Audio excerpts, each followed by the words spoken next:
parties, beginning with the different parties. We had PPT, we had NAC, we had DAP Kenya, we have CCU, we have Kenya Reform Party, we have Muungano, we have Maendeleo Chapchap, we have Maendeleo Democratic. We have looked at the document that they have prepared as a coalition agreement.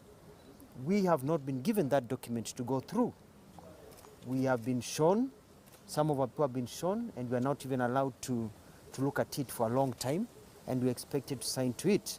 And in the document, they are forming a leadership head of just Jubilee, ODM, and Wiper, and then they are the ones to decide who the rest of us where will fit and who among us will fit, and we are not in agreement to that.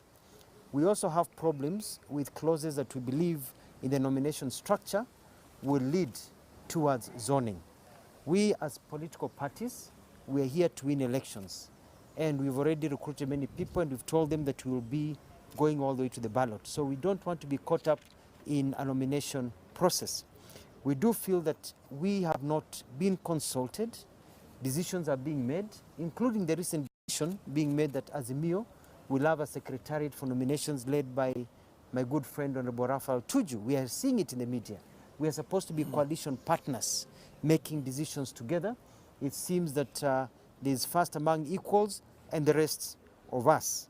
And we are saying that it looks like they have appointed themselves, the ones who have certain positions, and the rest of us, either we take it or we leave it.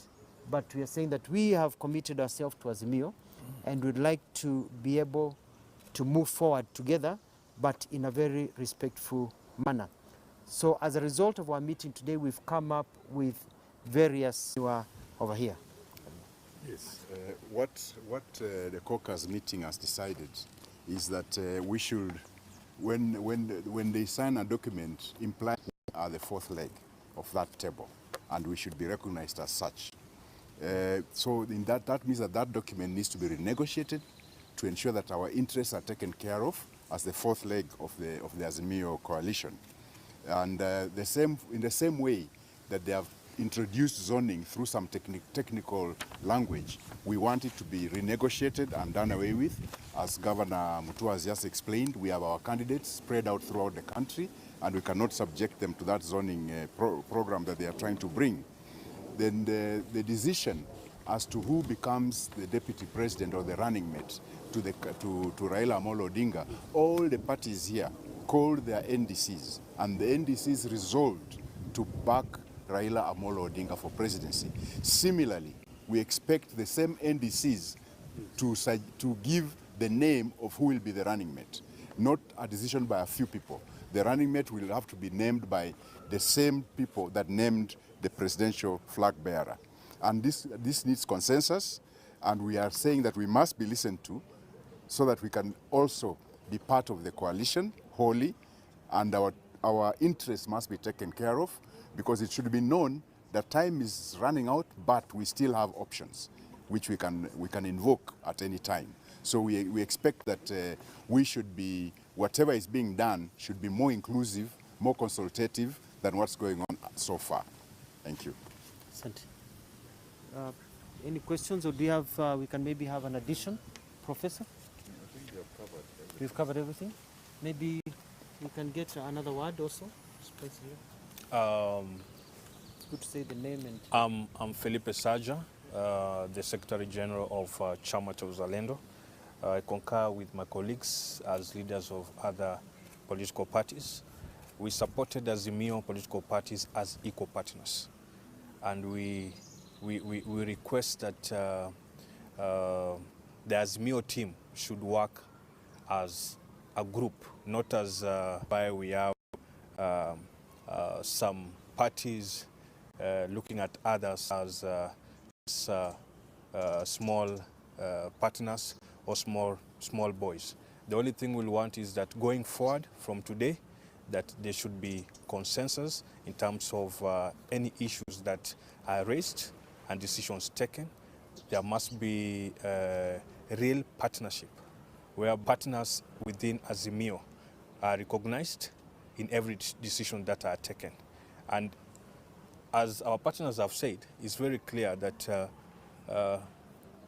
we have options, and if we are not listened to, we'll be forced to take that option that we'll agree as a team. This is the fourth-legged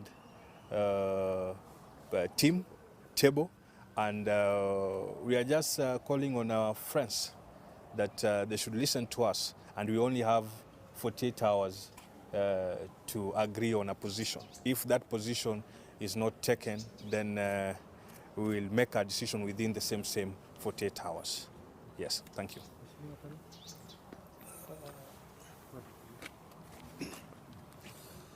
My name is Munene Kahiro, Chairman KRP, that is Kenya Reform Party. We also strongly feel that the source sacred document called the agreement has not been made public to the political parties that signed it. It is now imperative that the contents of the documents should be disclosed so that the parties make a very informed decision. Because we agreed we are in Azimio party, as political parties, we called our respective NDCs and endorsed whom to support as the presidential candidate. So in that spirit also, whatever we signed for should be made public to us, and we should go through it, and if possible amend the clauses that we feel are not justified to be placed within the particular clauses. For example, the people that are supposed to make decisions, the 11 people, so-called people to make a decision on behalf of the parties, this legged stool of 3 has not incorporated the parties present here, and we feel we are left out. So what happens is that we also make known that we are the fourth leg of the stool, and we are there to support Azimio, but our interests should be taken care of. Maybe I can say something.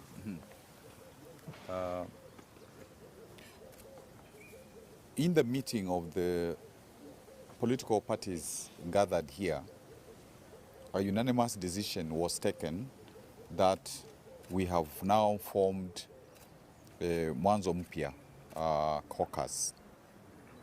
And we therefore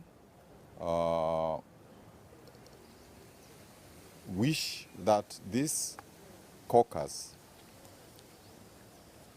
is inscribed in the coalition party agreement, so that there are 4 caucuses. Initially, this was a caucus that was recognized, because even at KICC, during negotiations with the president, the former prime minister, and others, this caucus was, even information was allowed 2 representatives in the apex body of Azimio. So at least today we have now firmed up in terms of making that firm decision of Mwanzo Mpya Caucus. We are cognizant of the fact that before other people who are now asking to be at the front seat about Azimio, we sacrificed to be founding partners within Azimio, and some of us actually gave up our presidential ambitions because we believed Raila, given his history, was the candidate to be supported. And we worked reasonably hard throughout the various parts of the country to popularize both Azimio and Raila's candidature. So in our meeting, we felt that we can't be wished away because of our work initially and our continuing work even up to today. Yes, some people call us small parties, But one important aspect to bear in mind is you never know which party is small and which party is big until after the elections, when you see the results. And we are confident that the parties in Mwanzo Mpya will make a mark this year in the elections. So we still reiterate that we supported Raila as a matter of principle. We supported him even without demanding positions, as some of the people are, because what was important for us initially was we wanted the manifestos in Azimio to be aggregated so that our people would say our parties have come with the best manifesto, development manifesto. That was primary for us. It was not like we were asking Raila for this position or that position. That was secondary. And that is therefore, in terms of Mwanzo Mpya Caucus, we feel that we deserve a choice place in Azimio, and that is why we are talking about a table of 4 legs. And if some people are stuck on stools, it can also be a stool of 4 legs, because we need to modernize our thinking in terms of where we come from culturally. Finally, as has been stated, all these parties here have candidates, because the 26th of March was the month for people to say which parties they will belong to for purposes of the elections of August. Therefore, in law, the candidates that we have attracted have a right to be in the ballot in August 2022. We cannot tell them that they cannot be. They have paid. They are within our parties, and we cannot tell them now at this juncture to get out. So we know that in some instances we may have to negotiate so that we don't lose a seat because of Azimio candidates crowding each other. But in such few circumstances, all the participating parties must reach a consensus. We don't want that decision taken outside the consensus of the participating parties. Thank you. That's good. Asanteni sana.